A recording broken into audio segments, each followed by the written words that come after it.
Hey guys, Pete here. This will be my Watchmen Episode 9 trailer breakdown and preview video. Sigh, it's the last one. The episode title is See How They Fly. It was written by Nick Cuse and Damon Lindelof and directed by Frederick E.O. Toye, or Toy. Not sure how to pronounce his last name, but this is his first and the only episode he directed in Watchmen Season 1. The episode description reads, "Everything ends for real this time." But this official promo from HBO does say season finale rather than series finale, so we can hope that means that there might be more stories in this universe that'll come after. They're not completely closing the door. We can hope. Anyways, I'm going to break this down scene by scene, and that will involve spoilers for everything that's happened, all the promotional materials that are out there that we've seen. After the breakdown, I'll discuss some theories about the ending and speculate on what I'm hoping we'll see.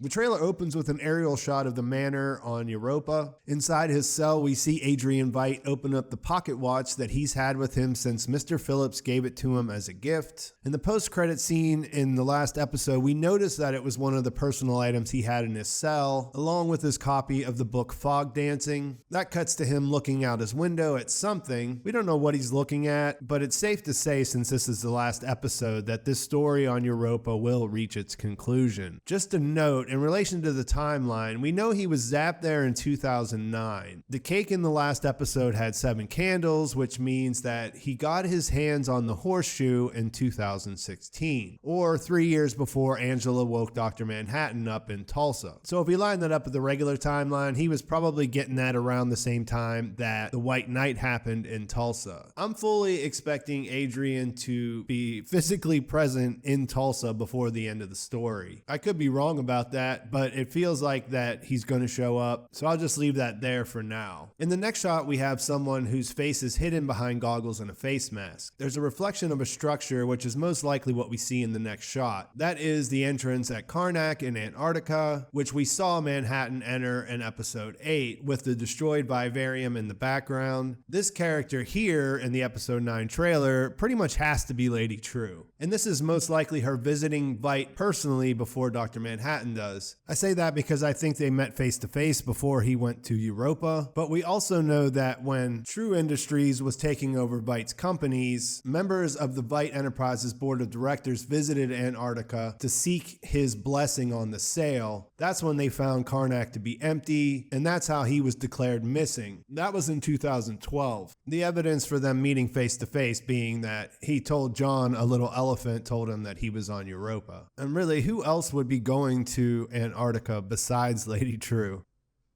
Anyways, the trailer cuts to Trieu with Bian right after that. They're holding hands in present-day Tulsa, and we can tell that based on what Lady T's wearing. It's the same thing she had on when Angela left her compound to go save Cal, and we can imagine that this is all happening right away because we had that countdown to the clock going live in the background. An image of these two together also showed up in the promo photos for episode 9 from HBO, along with one other one where she is wearing a hat and standing outside of the prayer booth we saw Laurie visit in episode 3. All of these should be from pretty soon after Angela left and in the time leading up to the Millennium clock being activated. In the next scene, it looks like Bian is doing just that. We see her standing next to a control panel, hitting buttons with an assistant by her side. There's a close-up of the panel that doesn't really give anything away, and then we see a shot of the clock structure from the ground below. It's dark and we can't see much, but we can make out that it's definitely the clock that we saw of them building in previous episodes. There's no voiceover in this promo. There's just a ticking clock in the background. It starts off slow and builds up after Bian turns the knob on her panel. As that happens, images start to flash on the screen faster as well. There's a shot of the newspaper guy we met in episode 2. He's turning to look at something outside of his stand. We can tell by the light posts in the background that this is the same area where the prayer booth is. And so maybe Lady Trieu was there in the photo because she's going to make a public announcement about the clock. Remember, we saw her giving a speech, but that was for her employees only a couple episodes ago. Then we see Dr. Manhattan inside the 7th Kavalry cage at the old JCPenney. He's alive and he looks fine other than the fact that he's inside the cage, which they were building when Laurie first talked to Keene there.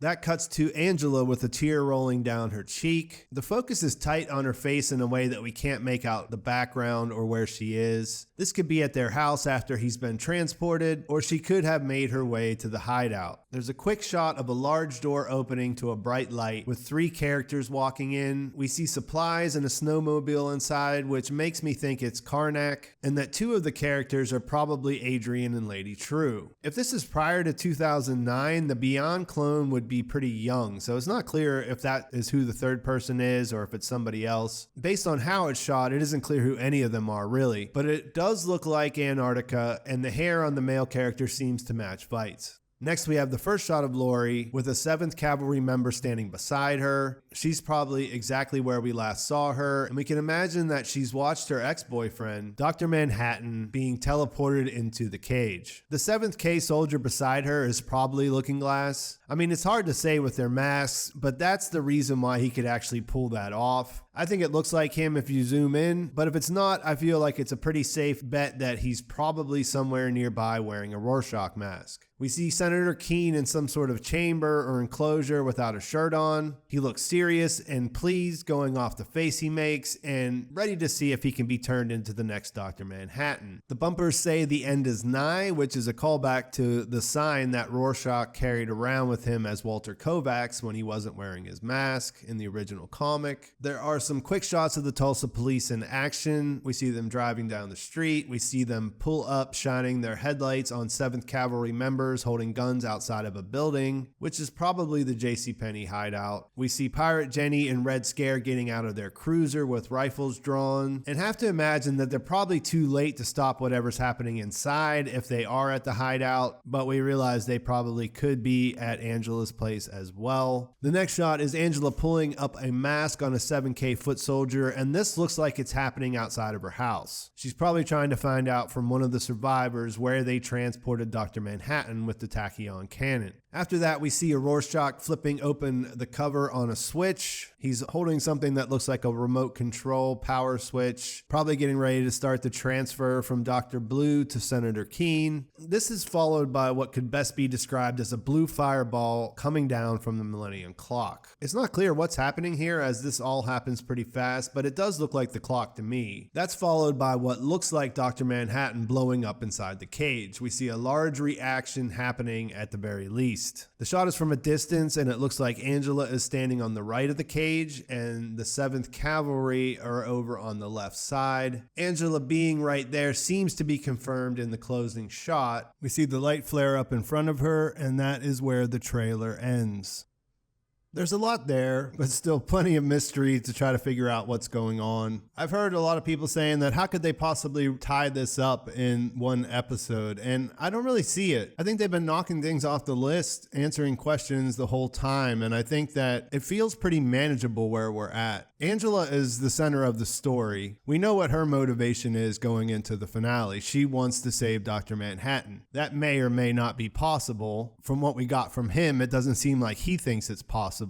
But I guess on the side now, she also wants to know if she was the reason why her grandfather killed Chief Judd. I think it'll be easy for them to answer those questions in the finale. The big mystery is Lady Trieu, and I feel like this is going to be a Lady Trieu-centered episode. Each of the individual episodes has more or less revolved around one character and their story, and I think this will be about Lady Trieu and her plan. It looks like we're going to see her go and meet Adrian Veidt before he disappears. The plan she forms could be influenced by what she learns from him there. They could be planning together. And like I said at the beginning, I feel like he's probably going to show up in one way or the other. So we're going to get answers to that. We're going to understand how he influences the bigger story, how he's related to her plan, and what her plan actually is. We see this giant blue fireball coming down, but they've been pretty crafty with what they show us in trailers, and I just don't know that we can draw any conclusions from that. Lady Trieu knows what the 7th Kavalry is trying to do. It seems strange that both of these big events are scheduled for the same night at the same time. If anything, I think it's more likely that she's using what they're doing to her advantage. Will has to play some big part in what she's planning. He has connections with Cyclops, and those are passed down through to the 7th Kavalry. So I don't actually think that they are orchestrating what the 7th Kavalry is doing, but I think that they're planning what they're planning with that in mind. And since they know Dr. Manhattan is probably going to be destroyed, it'll be interesting to see how that all ties together. The big thing that everybody's been talking about since episode 8 was Dr. Manhattan passing on his powers. It was definitely foreshadowed if you think about the scene where he's talking about the egg. He says he could put his powers into something organic like an egg, and if someone ate that, then they could inherit his powers. I don't know why you would make a point of bringing that up if it's not going to play a part in the end. The 7th K is obviously trying to transfer his power over to Senator Keene. I think that most of us could agree that we don't think that the season is going to end with a Manhattan-like Senator Keene running around making things easier to be a white man in this world. Other candidates to receive his powers have been Topher. He's a strange character, and many people have theorized that he could be Dr. Manhattan before the reveal and that maybe he will be Dr. Manhattan after. Hooded Justice is another candidate, of course, although it's kind of hard to figure out how that would have came into